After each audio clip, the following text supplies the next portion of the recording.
Friend, কেমন আছো তোমরা সবাই? আশা করি তোমরা সবাই খুব ভালো আছো আর আমরাও খুব ভালো আছি। আজকে আবারও নতুন একটা রান্নার ভিডিও নিয়ে চলে এলাম। দেখো, আমি কিন্তু ওদিকে কড়াইটা বসিয়ে দিয়েছি, আমার পেঁয়াজ রসুন ছাড়ানো রেডি। আজকে আরেকটা রান্নার ভিডিও দেব, সেটা হলো চিকেনের অন্যরকম একটা রেসিপি। শেষ পর্যন্ত দেখো, আর কি হচ্ছে সেটা কিন্তু অবশ্যই কমেন্টসে জানিও। আর হ্যাঁ, আমি কিন্তু পেঁয়াজ রসুনটা ছাড়িয়ে নিয়েছি, এবার পেঁয়াজ রসুনটা ভাজা করতে দেব। আর শেষ পর্যন্ত ভিডিওটা দেখো, আর ভিডিওটা ভালো লাগলে অবশ্যই কমেন্টসে জানিও যে কেমন হয়েছে। চলো তাহলে দেখে নাও কি বানাচ্ছি। দেখো, আমি এদিকে পেঁয়াজ রসুন আর আদা এদিকে আমি কিন্তু গুছিয়ে নিয়েছি, আর এদিকে টমেটোটা কেটে নেব। আগে পেঁয়াজ রসুন একটু ভাজা হয়ে যাবে, তারপরে কিন্তু আমি টমেটোটা দেব। টমেটো দেখেছো, আমি একটা টমেটো ছোট ছোট করে কেটে নিয়েছি। আর আমি এখানে 500 মাংসের জন্য 4টে টমেটো নিয়েছি। আসলে বাটার চিকেনে কিন্তু একটু গ্রেভিটা বেশি হয়, আর সেটা কিন্তু টমেটোর গ্রেভি করলে ভালো হয়।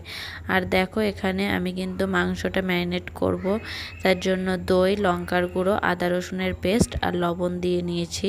তোমরা এখানে চাইলে লেবুর রসও দিতে পারো, কিন্তু যেহেতু দই দিয়েছি তাই আর লেবুর রসটা দেব না।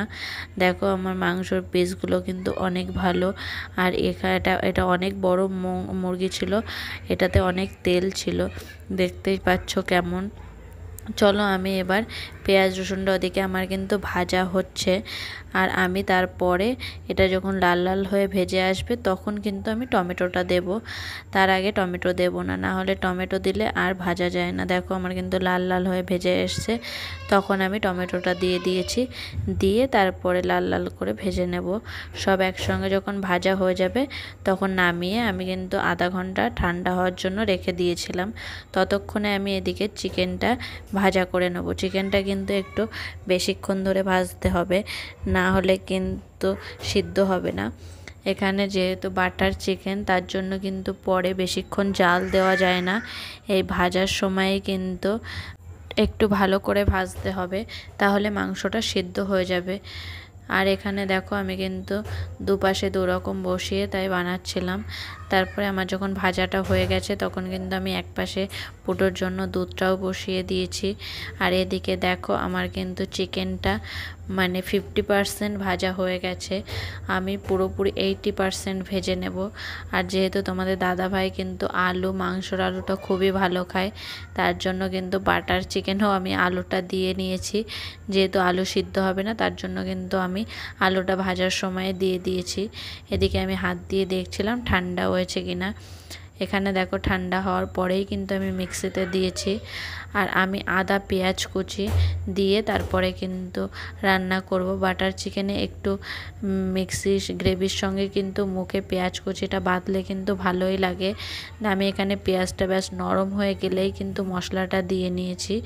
বেশি একটা পেঁয়াজটা ভাজা করিনি আমি। আর মশলা যেহেতু ভাজাই আছে, তার জন্য কিন্তু মশলাও বেশি ভাজা করার দরকার নেই।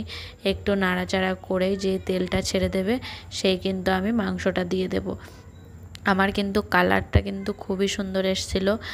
যেহেতু বাটার চিকেনে হলুদ দিতে নেই, তাই কিন্তু আমি হলুদ ভাজার সময় ইউজ করিনি, আর এখানেও ইউজ করব না। তোমরা বাটার চিকেনে হলুদটা দেবে না, হলুদ দিলে কিন্তু বাটার চিকেনে হলুদের গন্ধ বেরোয়, যেহেতু বাটার থাকে ওই কারণে। আর চাইলে কেউ যদি চাও তাহলে আরও কালার করার জন্য তোমরা ফুড কালার ইউজ করতে পারো। আমরা এখানে ফুড কালার ইউজ করিনি। দেখো, এখানে আমার মাংসটা পুরোপুরি কিন্তু সিদ্ধ হয়ে আছে। আর এখানে আমি লবণ দিয়ে নিচ্ছি একটু। আমার কিন্তু ভাজার সময়ও একটু লবণ দেওয়া ছিল, তার জন্য বেশি আর দিলাম না। লঙ্কার গুঁড়োও কিন্তু কম পরিমাণে দিয়েছি, যেহেতু তখন লঙ্কার গুঁড়োটা দেওয়া ছিল। আর এখানে শুকিয়ে আসলে তারপরে কিন্তু জল দেব। দেখো, আমার এত সুন্দর কালার হয়েছিল, মনে তো হচ্ছিল যে এরকমভাবে রেখে দিই, কিন্তু একটু জল দিয়ে আমি কিন্তু একটু জ্বালিয়ে নিয়েছি। আর হ্যাঁ, দেখো আমার কিন্তু এখানে কালারটা ঠিকঠাকই এসছে, কেন কি আমি লঙ্কার গুঁড়োটা ভালোই নিয়েছিলাম। আর তোমরা এখানে ফুড কালার চাইলে ইউজ করতে পারো। দেখো আমি এখানে জল দিয়ে নিয়েছি, জল দিয়ে নিতে ওদিকে দেখি ভূমি উঠে গেছে। তারপরে গিয়ে তাড়াতাড়ি করে ভূমিকে নিয়ে এসছি কিন্তু আমি। এদিকে দেখো ভূমিকে কোলে নিয়েই আমি রান্না করছি। আমরা যারা সিঙ্গেল মাদার আছি, একা বাচ্চা মানুষ করি, তাদের কিন্তু এরকমভাবেই কোলে নিয়ে বাচ্চাকে রান্না করতে হয়, কেয়ার করার। এদিকে কিন্তু আমার মাংসটা পুরোপুরি রেডি হয়ে গেছে, ফুটছিল। আমি আর একটু গ্রেভি করব, বেশি একটা ঝোল করব না, যেহেতু বাটার চিকেনের সঙ্গে আমি রুটি বানাবো, তার জন্য কিন্তু আমি বেশি একটা করিনি। আর এখানে আমার যে গোলমরিচের গুঁড়ো, সেটা কিন্তু আমি দিয়ে দিয়েছিলাম, সেটা আর দেখানো হয়নি, তোমরা চাইলে স্কিপ করতে পারো। দেখো আমার কিন্তু হয়ে গেছে, আমি এরকমই রেখে দেবো।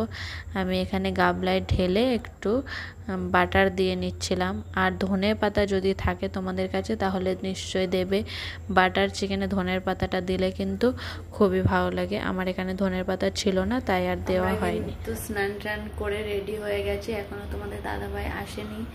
এতক্ষণ আমরা বসেই ছিলাম, মম্মিকে নিয়ে বসে আছি। তোমাদের দাদাভাই আসবে, তারপরে কিন্তু রুটি বানাবো, না হলে রুটি ঠান্ডা হয়ে যাবে। আর ঠান্ডা রুটি কিন্তু বাটার চিকেনের সঙ্গে একদম ভালো লাগে না, বাটার চিকেনের সঙ্গে আর কি রুটিটাই বেশি ভালো লাগে, তার জন্য কিন্তু রুটিটাই বানাবো। চলো তাহলে খাওয়ার সময় আবার দেখা হবে, তোমাদের দাদাভাইয়ের রিয়াকশনটা দেখবো আজকে। এদিকে দেখো আমি কিন্তু রুটি বানাতে চলে এসেছি। আর ওদিকে কিন্তু তোমাদের দাদাভাই ভূমিকে কোলে নিয়ে এসেছিলো, কারেন্টের মিস্ত্রি, তাই দেখছিল, সেটা কাজ করছিল তাই।